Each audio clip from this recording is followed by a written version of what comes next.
Today marks 1 year since the shooting deaths of St. Petersburg K-9 officer Jeffrey Yaslowitz and Sergeant Thomas Batinger. This morning, the St. Petersburg Police Department held a ceremony for the fallen officers. A memorial wreath was laid next to the officers' pictures at the police headquarters.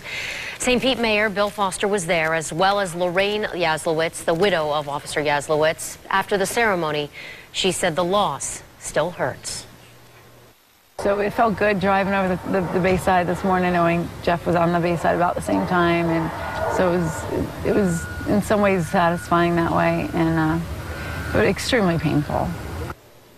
Sergeant Batinger and Officer Yaslowitz were both killed trying to apprehend a fugitive hiding in an attic. The fugitive was Hydra Lacey, a convicted felon in possession of a gun legally purchased by his wife. The murders highlighted how easy it is for felons to get their hands on firearms. I-Team investigator Michael George looked into how law enforcement responded to this problem. Michael? Well, Brendan, in talking with the officers across the Bay Area, there was a sense last year that something needed to change. If you look at all the murders of Tampa Bay officers in the last 5 years, 6 out of the last 9 were committed by felons who should never have had guns in the first place. Law enforcement agencies have recognized that, and they're taking action. Carrie Taylor doesn't realize it, but this gun deal is being videotaped. I want your business, you feel me? Detectives say a .25 caliber semi-automatic weapon is hidden inside a sock. Check this out. Taylor even jokes about the weapon he's selling. That's something you gonna hit, you gonna think a firecracker went off. Taylor was arrested after this deal, but that was the 26th time he'd been arrested. His case highlights the issue of criminals getting off with short sentences and getting their hands on guns. After so many recent tragedies, the families of slain officers pleaded for a solution last year. It just seems it's out of control.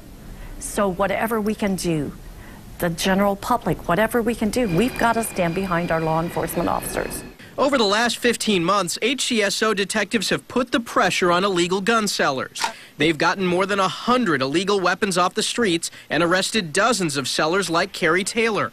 But for law enforcement, it doesn't end there. We need to get them off the street, and we need to get them off the street for a long time. Duval County Sheriff John Rutherford says the Florida Sheriff's Association will aggressively fight for 2 bills that would double penalties for violent felons arrested with guns, raising the 5-year minimum to 10 years. Not only will our officers be more safe, our public will be more safe.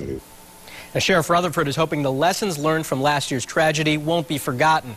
He believes they will have the support needed to get these bills passed. I'm I-Team investigator Michael George, ABC Action News.